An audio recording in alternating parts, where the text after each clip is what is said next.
Good morning, ladies and gentlemen, and welcome to Siemens Healthineers conference call. As a reminder, this conference is being recorded. Before we begin, I would like to draw your attention to the Safe Harbor statement on page 2 of the Siemens Healthineers presentation. This conference call may include forward-looking statements. These statements are based on the company's current expectations and certain assumptions, and are therefore subject to certain risks and uncertainties. At this time, I would like to turn the call over to your host today, Mr. Mark Kubanik, Head of Investor Relations. Please go ahead, sir. Thank you, operator. Good morning and welcome to our Q3 earnings call for fiscal 2026. I'd like to thank all of you for joining us today. This morning at 7 a.m. we published our Q3 2026 results. All related materials for today's results call and release are available on the IR section of the Siemens Healthineers webpage. Our CEO Bernd Montag and CFO Jochen Schmitz will be taking you through today's presentation as usual. After the presentations we will have a Q&A session. As this has been working out nicely in the past quarters, we kindly ask that all participants limit themselves to one question each, with the option to get back into the queue for a follow-up. Additionally, please note that a full transcript and recording of today's call will be made available on our investor relations webpage shortly after the session ends. Again, thank you for being here, and now I'll turn it over to our CEO, Bernd Montag. Thanks, Mark, and also a warm welcome from my side. Let me start with a brief look at the key takeaways for today's call. This quarter, we had an outstanding equipment book-to-bill of 1.27, driven by our product strength and supported by new value partnerships. The latter includes 2 new sizable value partnerships with highly ranked healthcare institutions in the US, clearly underlining our market-leading position. But even excluding all value partnerships, our equipment book-to-bill was strong at about 1.17 in Q3, undoubtedly making up for the softness we saw in Q2. Operationally, our synergetic core of imaging and precision therapy performed solidly, growing 5% in Q3. While precision therapy had a very strong growth with 9% this quarter, the imaging growth was soft on tough comps of 12% in the prior year quarter and saw some revenue shifts into the next quarter. This shift will only be temporary, and we expect a clear acceleration in Q4 to get to decent mid-single-digit growth in fiscal year 26 in the imaging segment, as guided in November last year. However, diagnostics is still challenged by the structural market rebasing in China and revenue dilution from our legacy platforms. This does not come as a total surprise, but the expected slowdown of the decline for Q3 has not materialized in the diagnostics business. When it comes to profitability, the reported excellent margin level was boosted by tariff refunds that we received in Q3. Excluding tariffs, we saw a decent underlying margin level despite headwinds like FX and inflation. As a consequence of the continued top-line weakness in diagnostics and due to the tariff refunds, we update our outlook for fiscal 2026. We are lowering the revenue outlook range from 4.5 to 5% growth to now 3.5 to 4. In addition, we raised the lower and upper end of the EPS outlook range by 15 cents, which is exactly the impact of tariff refunds received in Q3. This shows that despite the lower revenue growth, the earnings are on track. Now let me briefly touch on 2 topics relevant for shaping our company of the future.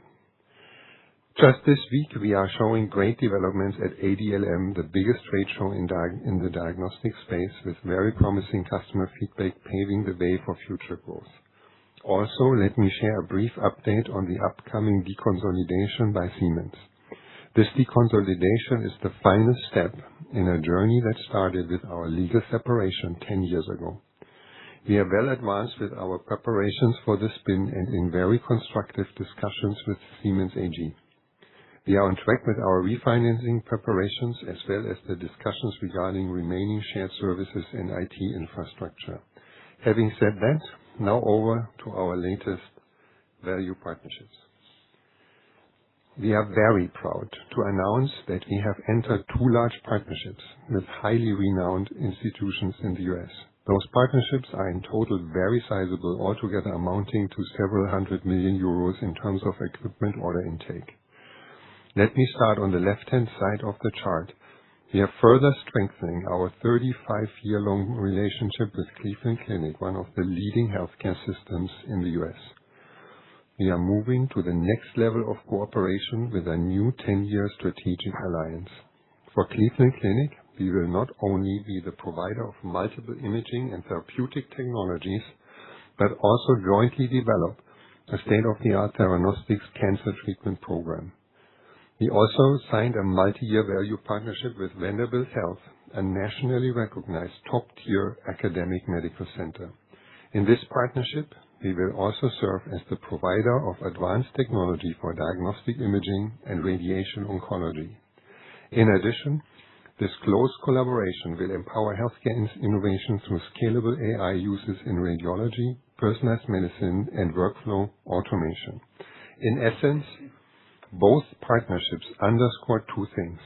First, our unmatched relevance as a holistic partner for hospitals and healthcare systems, and second, the growing need for our unique capabilities of mastering patient twinning, precision therapy, and healthcare AI. We are reinforcing this position by continuously innovating in each capability, in patient twinning, in precision therapy, and in healthcare AI. And the growth dynamics of our latest innovations are a proof of that. We are gaining market share in CT based on our unique fleet of photon counting CTs, now accounting for roughly 30% of our total CT equipment order volume. We have increased market shares of CT in the US to levels we are used to from MRI. Another example is our dry cool technology in MR. This innovation now accounts for half of the units ordered in MR. It broadens the market for various use cases based on reduced total cost of ownership and a smaller footprint. With regards to the other half, we have a clear commitment to significantly expand the reach of dry cool technology in the midterm. Our radiopharmaceuticals business is also gaining further traction in the US. The business delivers double-digit growth rates and is surpassing the $1 billion mark this year. Due to our broad distribution network and manufacturing capabilities, we are highly relevant for medical centers, but also for the IP holders. The next step is to drive this growth also in Europe. We have just announced a new 8X radiopharmacy, the first in the UK, delivering output at 8 times the capacity of a single radiopharma facility today. In precision therapy, our all-new angiography portfolio is now delivering the expected acceleration in revenue growth following FDA approval. It covers all clinical needs in interventional radiology, cardiology, and neurointerventions, and is powered by optic AI, delivering a new level of image quality and reducing X-ray dose. Varian's position as a strong growth engine in Healthineers is unchanged. Key here is the continuous innovation momentum. The new platform, which will be launched at ASTRO, is expected to further contribute to this momentum. Healthcare AI and the ability to scale this on a global level is another strong capability of ours and is highly relevant for our customers. Our Single CT coronary cockpit has just received FDA approval. This AI-powered application helps our customers to bring critical CT information into the cath lab. The cockpit is designed to automatically segment and label coronaries. It visualizes and quantifies plaque types for the whole coronary tree or individual lesions. This makes treatment better and faster. And finally, we have strong traction for AI tools for radiation therapy planning. We can enhance our large installed base easily with tools like auto-contourings of organs at risk. This enables dosimetrists and radiation oncologists to focus on review and fine-tuning, resulting in faster radiation treatment planning and higher patient throughput. To sum it up, we continue to strengthen our unique capabilities, fostering our leading market positions across modalities. But also our diagnostics business has important innovations to showcase.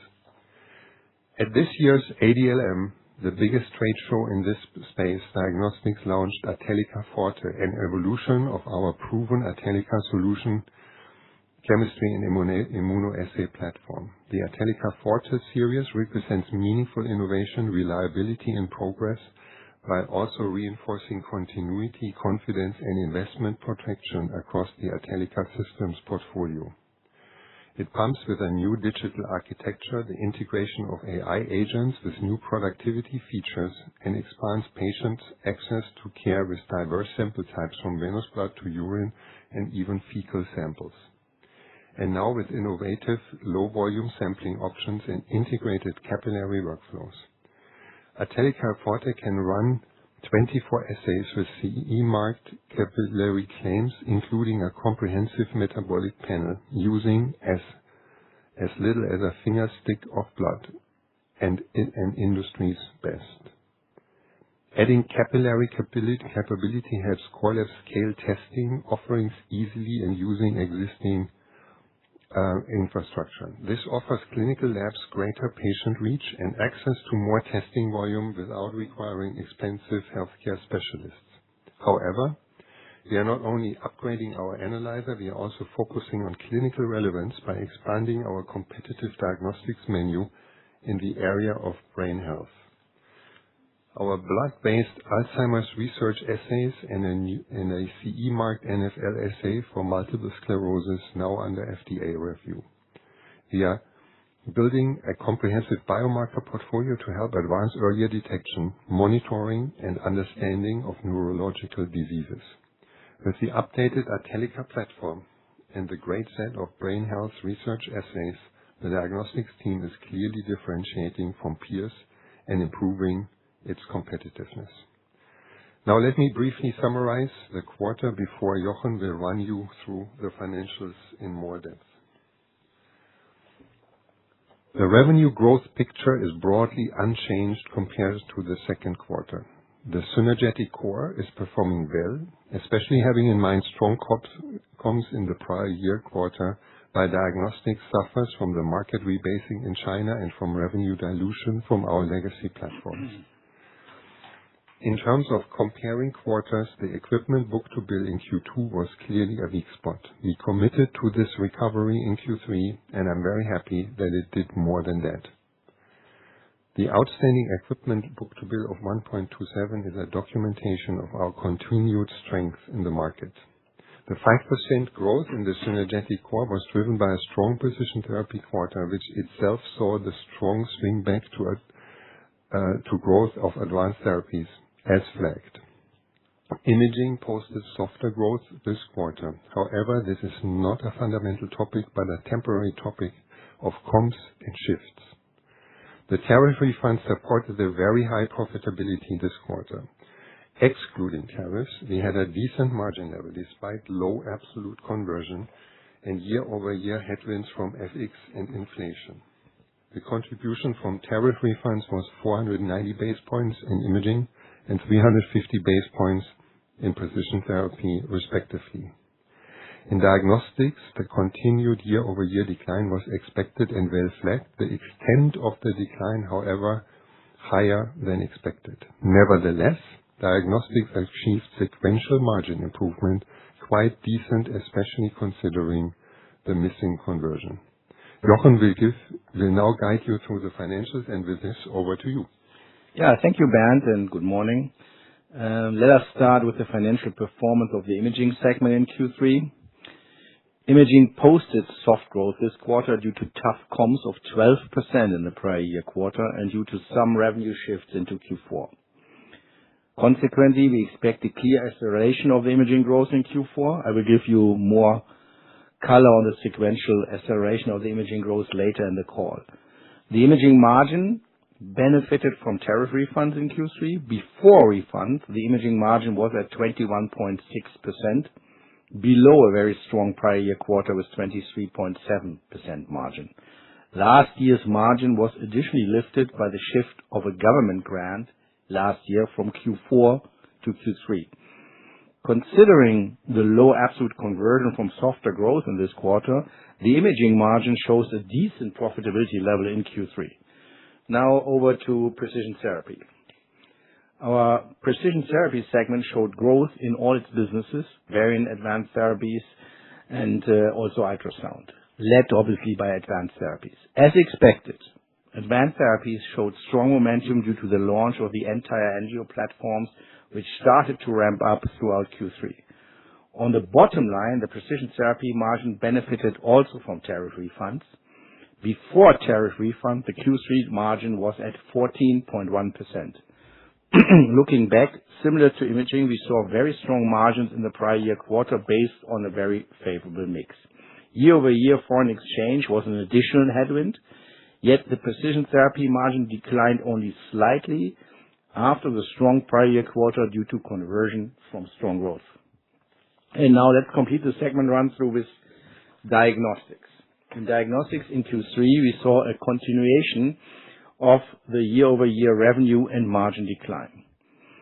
Due to the structural market rebasing in China and the revenue dilution from the tailing off of our legacy platforms, especially in North America, where the install base of our legacy is particularly large. Looking at the bottom line, prior year's strong margin of 9.2% benefited from a positive one-off from a release of pension liabilities related to prior year periods. Excluding the positive one-off, the year-over-year margin decline is still material. It was driven by negative conversion from the significant revenue decline and additionally by headwind from foreign exchange. While margin ex refunds of tariffs of 3% is still low in Q3, we saw slight sequential margin improvement as laid out last quarter. Let us now have a look at how this all adds up to the group numbers. Let's start with the top line. Revenue growth this quarter was against tough comps of 7.6%, which obviously is also visible in certain regions. Americas and Asia Pacific were going against very strong comps, especially in the Americas of 14%. EMEA returned to growth after being flattish on a high absolute level in the fiscal year, so EMEA was the growth driver in the regions this quarter.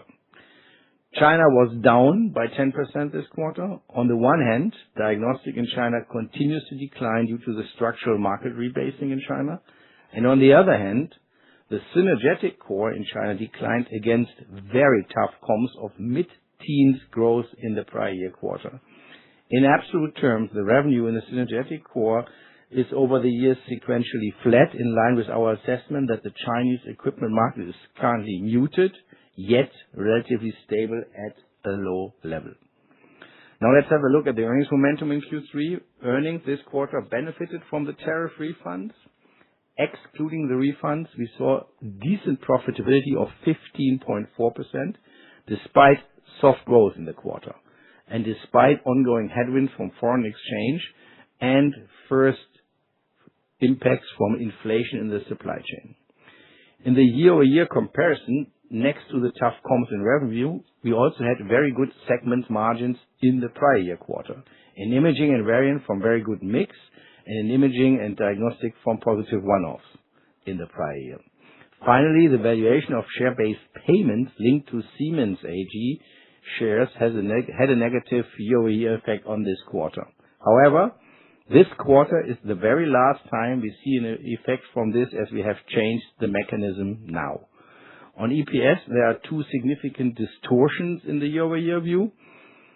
First, the refunds impacted this quarter by around 15 cents positive. Second, the positive impact from equity income in last year's Q3 of around 5 cents.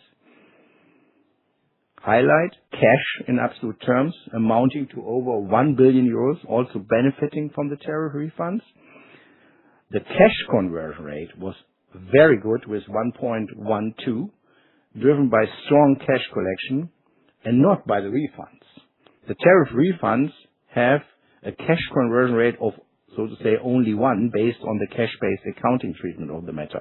This means the cash conversion rate of 1.12 was even diluted by the tariff refunds. Consequently, we reduced the net debt compared to Q2 by around 800 million euros to around 12 billion and reduced leverage from 3.1 in Q2 to 2.8 times in Q3. Growth in Q3 was slower than anticipated, primarily to the continued decline of diagnostics, but also due to softer growth in imaging. In imaging, we had already anticipated and flagged softer imaging growth due to the very tough comps in imaging with 12% in the prior year quarter. What we did not anticipate was that, for example, the site readiness in Q3 for installations in the field did not keep up with the very high factory output in Q3, driven by the very high demand for our dry cool portfolio. This is only a temporary topic. Hence, we expect revenue to shift from Q3 into Q4. Additionally, we expect very good growth momentum in CT. In Q3, growth accretion from photon counting was a bit muted due to a very tough comps. In last year's Q3, the two new photon counting CTs, Prime and Pro, caused a step change in revenue after their FDA approval. Now, in Q4 this year, these two photon counting CT platforms are also available in China. This is just one driver of many for the accretion to growth from our photon counting CT business to continue. Together with continued strong momentum in advanced therapies, we expect growth in the synergetic core to clearly accelerate in Q4 compared to Q3. Exceptional growth in our procedure business, our continuously nicely growing service business, and the strong order book backing our equipment business are the building blocks for the expected revenue acceleration in Q4. In diagnostics, the rebasing of the Chinese market and the revenue dilution driven by the decline in legacy platforms continues. What did not materialize this quarter was a relapse of the OEM volume, particularly out of China. Also, the year-over-year decline in the legacy platforms continues. Sequentially, so, the quarter of this fiscal year were on a stable yet low level in terms of absolute revenue, and we expect this level to slightly increase only in Q4. Hence, we expect a mid-single-digit percentage decline also in Q4, similar to what we have seen so far this fiscal year. Despite the weak year for the diagnostic business, the group is on track for our underlying earnings growth this fiscal year. On the left side, slightly faded, you see the same earnings per share bridge from Q2, which is unchanged. Operational improvement in earnings per share is on track despite the continued weakness from diagnostics, and the headwind from foreign exchange and tariffs are as expected, so all as expected. Inflation in the supply chain, notable from memory chips, raw materials, and logistics, started to come in with around 1 cent headwind only in Q3, and we expect the P&L impacts from inflation to intensify, obviously, in Q4. With this, our assumption of around 5 cent headwinds in the second half from inflation in the supply chain is also unchanged. The only change in our 2026 earnings per share bridge is the tariff refunds, which are roughly equivalent to 15 cents EPS. Therefore, we raise our EPS guidance for fiscal year 2026 by exactly the amount of the tariff refunds. And this brings me to the next slide, the outlook slide. We update our outlook for fiscal year 2026.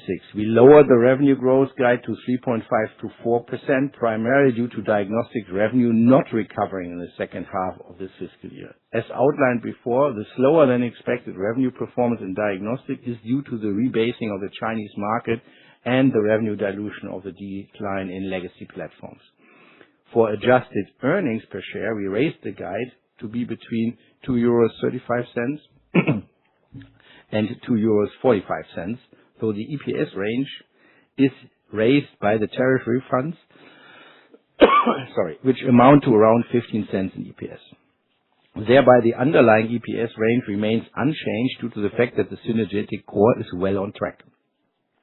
The downgrade in the diagnostic revenue does not have a material impact on earnings due to the currently low profitability in diagnostics. As outlined before, we expect the tax rate to be close to 23%, coming from the initial assumption of 24 to 26%. In financial income net, we expect around minus 330 million euros in fiscal year 2026, including a one-off tailwind from interest for the tariff refund.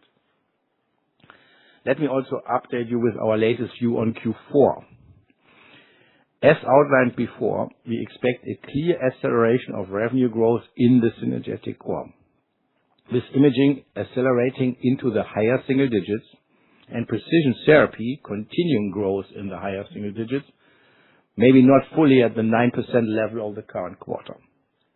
In diagnostics, we expect a continuous decline at a mid-single-digit percentage level also in Q4. On margins, we expect in imaging sequential margin expansion compared to the Q3 margin ex refunds from the accelerated growth. In precision therapy, year-over-year margin expansion will be tough against the very high prior year quarter of 17%, but we expect a good sequential improvement with the 14% margin ex tariff refunds from Q3 this quarter. In diagnostics, we continue to expect a significant year-over-year margin decline, at least sequentially flat compared to the Q3 margin ex refunds. Consequently, we expect for the full year the diagnostic margin ex refunds to approach the full year assumption from below, which is a mid-triple-digit basis points decline.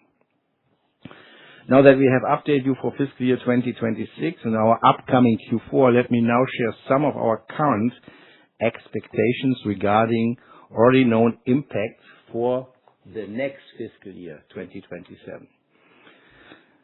As we come closer to fiscal year's end and being in the midst of our budget planning phase for 27, we want to provide you with some thoughts on the 2027 earnings per share drivers. Baseline for 2027 is our 2026 adjusted EPS guide without the tariff refund, i.e. a midpoint of €2.25 as the baseline in 2026.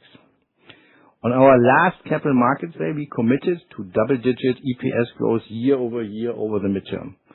We stated that we will be mitigating the 400 million tariff impact by 2028, with seeing positive contributions starting in 2027.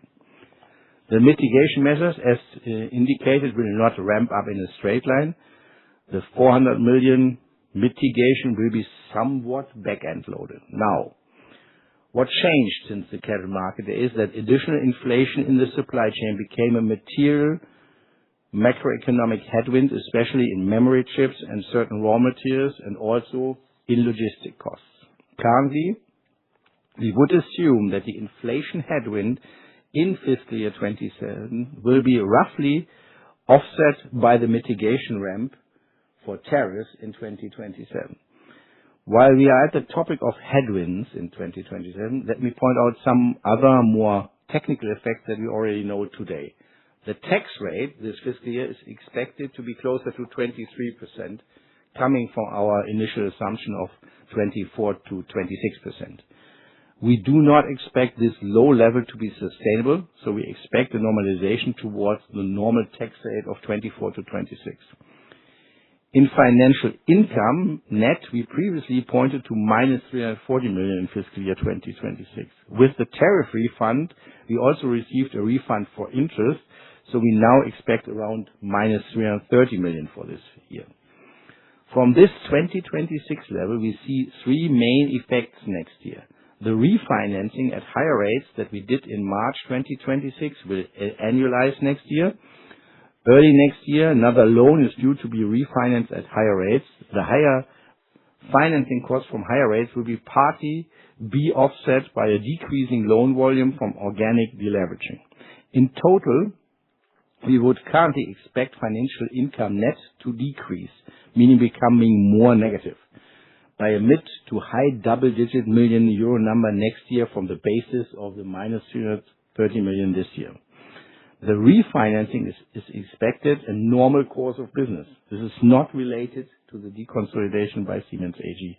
As said, we do not expect a material impact from the deconsolidation on our financial income net, and from what we know now, this also holds for fiscal year 2027. What we see next year related to the deconsolidation by Siemens AG are other recurring separation costs. We pointed to a mid-double-digit million number for this topic. With the deconsolidation happening earliest in April next year, the cost will not reach the full fiscal year level in the next year. And with this, back to you, Mark. Yes. Thank you, Jochen. Let's go to the Q&A. And as stated earlier, we would like to ask you to limit yourselves to one question each. And if you wish to ask a question, please press the star key followed by the digit 5 on your telephone keypad. Again, ladies and gentlemen, please press star 5 on the keypad.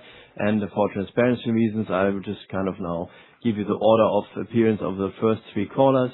First I have Graham, then I have Veronica, and then I have Hassan on the line. So let me now first go to Graham Doyle from UBS. Graham, the line is yours. Morning, guys. Thanks a lot for taking my question. Jochen, just to the slide you ran through there on slide 15, where you're plotting the sort of EPS path for 2027.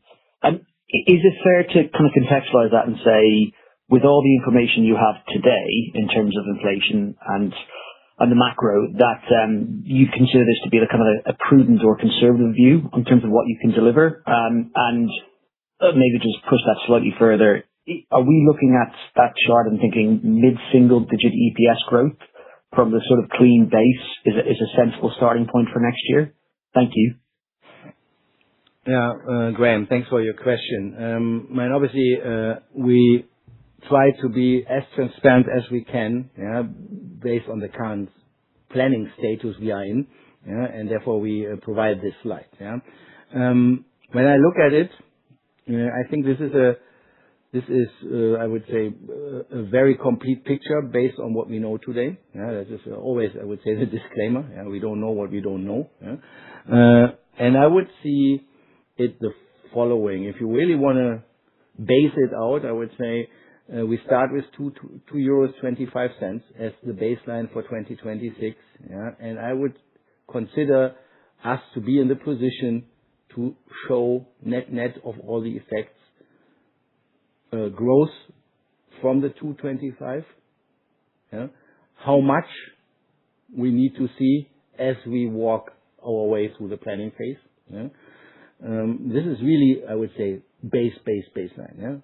So we expect from today growth to the 225. How much is difficult to say, and I see this as a prudent assessment. That's really, really helpful. Thanks a lot, Jochen. Thanks, Graham. So over to Veronica. Veronica, the floor is yours. Thank you so much. And I'm gonna just follow up on that fiscal 27 bridge, if that's okay, Jochen. I think one of the things that comes up a lot in discussions is obviously still the question of the separation costs, in particular the branding fee. I'm just curious if you can share some preliminary thoughts on whether that's included in that bridge that you've presented. And then obviously also as you work towards the diagnostic separation, any costs related to that, is that included in that bridge as well? So if you can give us some color on those two items, that'd be super helpful. Thank you. Yeah. Well, obviously, both topics were not mentioned. That is a signal on the bridge. When we talked about the separation costs from Siemens, we talked about recurring costs in the ballpark of 50, or mid double digit, 50 million.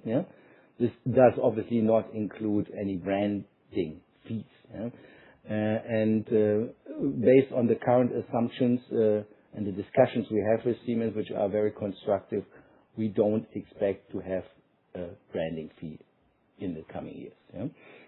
Just to say this clearly. On the separation cost for potential separation costs for diagnostics, they are not built into that bridge, because if and when they would occur, we would also adjust for them, because that would be then a portfolio measure, and I think that as we also adjust potential gains and losses from portfolio transactions, we also adjust the related costs of it. So therefore, this is not in, but would be adjusted. That's very clear. And can Can I just quickly check? On my math, it's 5 cents from tax, 5 cents from the net interest expense, and 2 to 3 cents from separation. So is the headwind sort of 10 to 15 seem reasonable to you? Or I guess 15 maybe? Say that again. Sorry, it was difficult to hear in the beginning. I was just double checking my math. So from what you said, it's about 5 cents headwind from the tax rate, 5 cents headwind from the higher interest expense, and somewhere less than 5 cents headwind from the separation. So I was just kind of trying to quantify that. Is it a fair assumption? That makes a lot of sense. Sort of I didn't hear it at the beginning. That makes a lot of sense. I think these are meaningful. Perfect. Yep, absolutely. Yeah, brilliant. Thank you so much. Great. Thanks, Veronica. So next one would be Hassan from Barclays. Go ahead, Hassan. Thank you.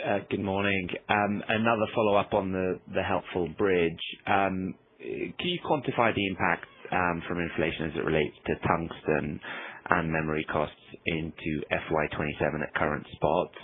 And if the lower end that you're pointing to of, what I think we're interpreting as mid-single digit, whether that assumes any deterioration in inflation from here, and then what drives the acceleration beyond 27 back to double digit and beyond, given the midterms? Thank you.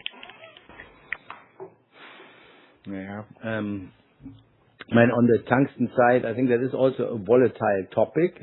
And we have seeing it peaking to 6 times, I would say, the prices, and it came down again to, 2 to 3 times the pricing. So we need to see what it does. That's maybe also more the reason why I would say this bridging item is also a bit fading, because we don't know exactly, and we need to, before we go out with a concrete guide, we need to we take every second we get in additional information about the future to quantify that more clearly. Just to say this on thing. The question is on memory chips. We expect to see this topic on an ongoing basis now for this year, 6 and 27. Question is, how long will that last and will then create additional year-over-year effects? From our standpoint, at some point in time, that should be over, because otherwise you can make also so much money with that stuff that people will start using their capacity also for this. You could at least argue like this.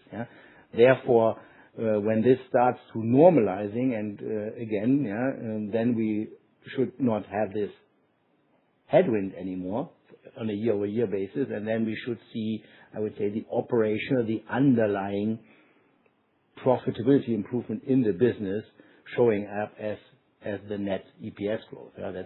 That's why we feel still good about our midterm ambition. But again, we don't know what we don't know. Thank you.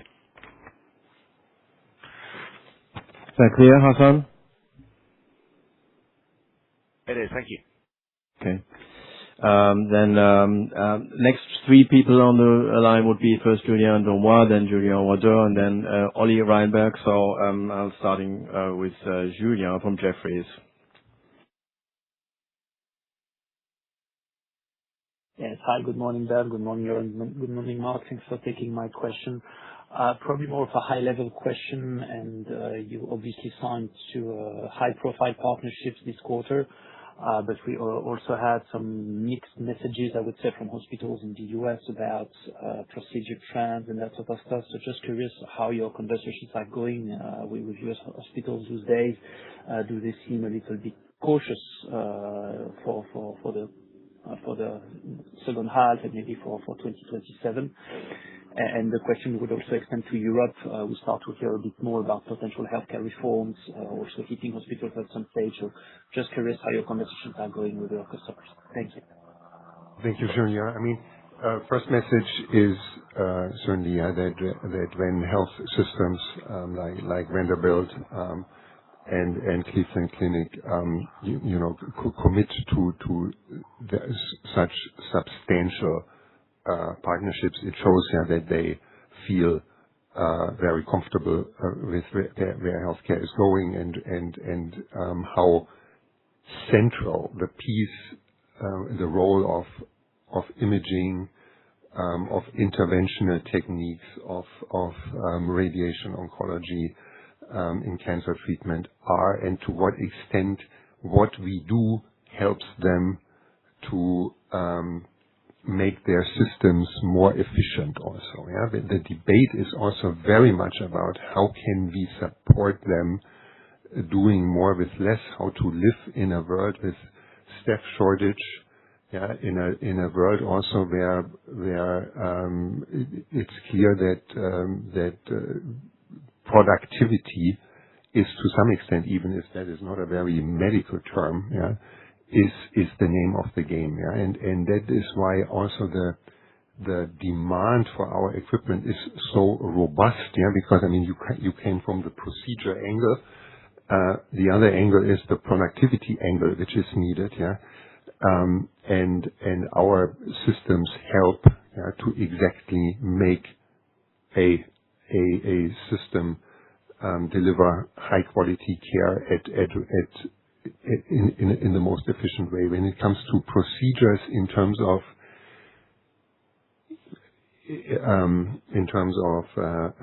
direct, how much imaging is there or how much radiation oncology is being done, we continue to see very good growth also when you talk to these institutions. And we also see and to some extent when looking at the businesses we have which are procedure related directly, yeah, because otherwise we are more in that investment good type of situation, yeah. When you look at the procedure-dependent businesses we have, yeah, which is PetNet and also the ultrasound catheter business, they deliver, as you know, quite significant growth, yeah. So we are very positive that the momentum, or the momentum sounds so temporary, yeah, but that the continued growth and demand for our solutions in the U.S. remains. And the topic of productivity is also what more and more governs the discussion in Europe, and which is a good topic for us. Great. Thanks, Julia. So moving over to the next Julia from Bank of America. Please go ahead.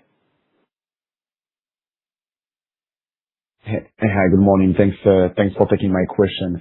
Ben, I just wanted to come back on a comment you made about the CT market share in the U.S. now matching your MRI level. I mean, I only know your global market share, 35% for CT and 50% for MRI. Does it mean that you increased CT share to 50% in the U.S. already? And do you expect the same kind of development in other regions as well? Yeah, okay. Thank you for the question, and maybe we were really a little bit mysterious. I think you are guessing not very wrong, yeah. and why this is a topic. I mean, we have, when it comes to the U.S. market, when we look at our market share Olympics, yeah.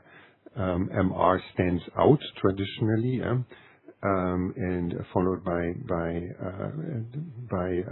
molecular imaging and CT. Why CT now has a boost is basically the following aspect here. Yeah? That, I mean, we had the discussion now and then that the spread of price points in CT is the most pronounced. Yeah, there's a factor of 10 between entry level and the high end photon counting CT.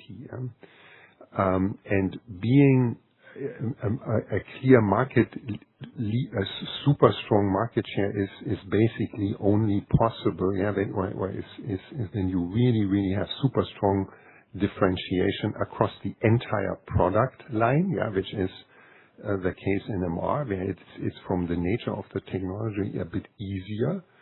Yeah, while in CT, it is a testament to what extent our unique position in the high end with the photon counting CT, the new opportunities we open up, to what extent this is changing the CT market. Yeah, and that is why we have now, even in that, from that point of view, sometimes more of a street fight in the CT space now also significantly uplifted our market share because of the rollout and all the excitement and market resonance in more and more segments for photon counting CT. Great. Thanks. And moving over to you, Olli Reinberg from Kepler. Olli. Yeah, good morning, guys.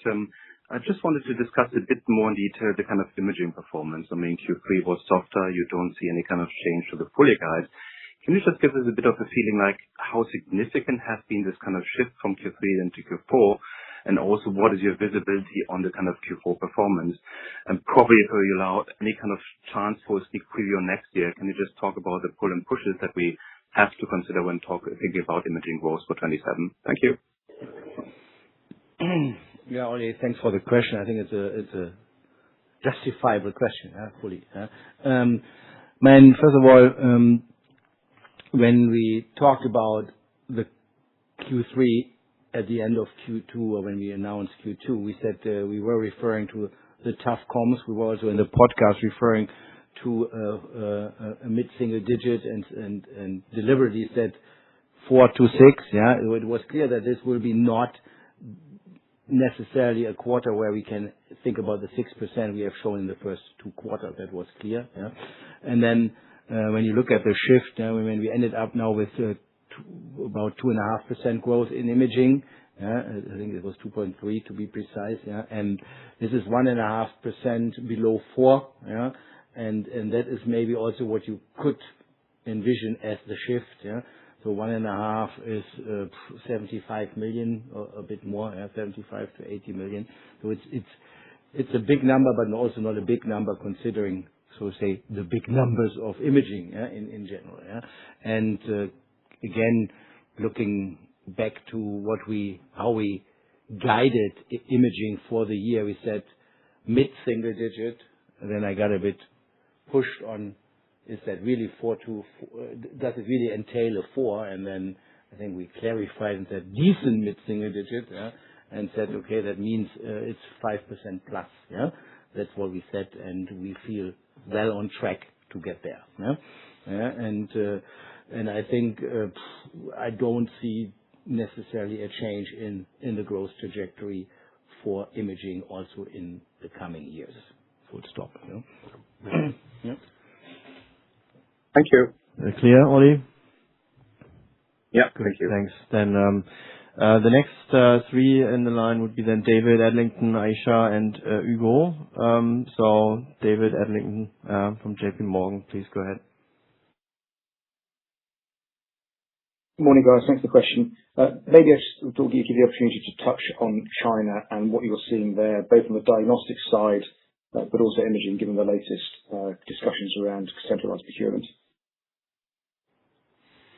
Yeah, thank you, David. I mean, I dissected into the 2 segments here. I mean, in diagnostics, we go through this rebasing, yeah, and it is a bit of a different topic for also when you look at, you know, how and when competitors have been hit by this, yeah, because it goes with the sequence of introduction of reimbursement changes / introduction of volume-based procurement depending on certain test types. Yeah, so this is why we are seeing the current development, and also why we are cautious when it comes to the next quarter. But at some point, I mean, you know, we have, when we call it rebasing, we are approaching this new base. Yeah, and if you look at the numbers, yeah, I mean, compared to 2 years ago, for us, and that's not different to other competitors here. The market volume in China is about down by about 40% or so, and this is now then at some point the level it will slowly start to stabilize, and then with procedure growth as additional tailwind coming. But it also means, and I think that is also an important topic, when assessing the importance and materiality of Chinese developments for the overall company, that now the China revenue is in the 10% or so range for the company in total, probably below that in diagnostics, which also means that changes in China are also, let's say, a bit of quote unquote diluted with the now lower importance and ratio of that market to the overall revenue. When it comes to imaging, I want to first of all really distinguish between the terms volume-based procurement and central bidding, which is a very different mechanism. And sometimes I'm a little bit nervous whether people kind of look at, oh, here's VBP, and now you will see VBP in a capital good type of business. What we are seeing in China is a refinement of the centralized bidding policies, which very often is a provincial central bidding. It's not a surprise for us. It is a topic we are very well prepared for, and there are also some positive aspects are in there, because there is a better balance between quality and price, while driving the expansion of the central biddings. There is also the fear of a destructive price war, which led to quote unquote weird companies winning some tenders in some of the provinces. And then also the topic that in a business like ours, one cannot have a one-size-fits-all approach like in a pharma industry or for certain diagnostic tests. So we will see the amount of central biddings increase, and the percentage of that market slowly and steadily, but we also believe that we are well prepared for it, and we have changed our go-to-market. And again, a balanced topic, there is also an advantage of being more direct in this topic, because the whole topic of having to work with business partners and so on is in this purchasing theme on a provincial level not as necessary anymore. I hope this helped a little bit. Thanks, David. Moving on to Aisha from Morgan Stanley. Please go ahead. Hi, good morning, Bernd and Johann. Thanks for taking my question. Thanks for providing the color on the imaging growth outlook for, I guess, 2027. I would love to know the equipment order growth for the quarter, how that trended, and the mix between imaging and precision therapy. And if you could provide a similar outlook on the Varian business for 2027, given the new innovation coming into that portfolio. Thank you. First of all, let me start with order growth. As you know, we don't talk about the growth number, not directly, but with a book-to-bill of 1.27, you can envision that this was also a very good order growth quarter. And as you can see, we don't talk about the growth number independent. It's not good or good. So it's not that we don't want it. Because we don't feel that this is a good indicator of really a quarter number is not a good indicator of what the markets do, because it's to a certain extent always also a bit disturbed by large deals, by certain dynamics, and we also don't want to push this topic too aggressively, also internally to not create, I would say, behaviors which we don't want, ultimately. But just as a general explanation. When we look at the book-to-bill ratio, I think it was as normal, a bit more pronounced from a book-to-bill ratio, a bit more pronounced towards precision therapy than to imaging, but imaging was also well above 1.1, well above 1.1 in it. So a very good imaging quarter. Also book-to-bill and a very strong precision therapy quarter. You ask about Varian prediction for next fiscal year, and also I would say the new platform, or new treatment system or treatment technology or whatever we bring to market. I don't need I think in general, we see Varian as, and I think Bernd even used the word in his speech, as the growth engine or so, something like this for Siemens Healthineers, and I believe that this will also stay intact in the coming years. So we expect Varian to be able to grow in the high single digits in general, based on a very solid set of products, very stable service business, a nice addition from a smaller procedure-based business in interventional oncology, and this combination, supported by a new platform where we have high hopes for and high expectations, should be, I would say, a good testament to that, this being stable on a high single-digit level. Maybe to add on, because I think we have quite well substantiated hopes when it comes to this new, what Jochen saying, new platform / new treatment new treatment, because it's actually, that is the exciting aspect of it, that it is not just a new system but something which will change also the role radiation therapy can play in treatment of important cancer types. And yes, this platform will also contribute to the top line. But we will, of course, also see that in a situation like this, it takes also a little bit of time until the whole production is ramped up. So we pretty much know how many systems we can deliver.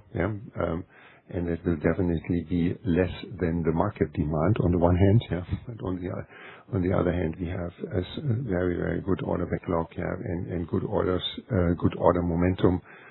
And will then have the further ramp up of the new system with new opportunities for radiation therapies in the years to come. Good. Perfect. Thank you very much. Then we move on to I think probably the last caller, because we're almost on time. So Hugo from Exane, please go ahead. Thank you for taking my question. Hi, guys. Just wrapping up on the China and 2027 topic, following up on Graham's question earlier on what's reflected in that 2027 EPS bridge based on what you know or not at the moment. Have you reflected centralized procurement programs for imaging in your 2027 assumptions? Thank you.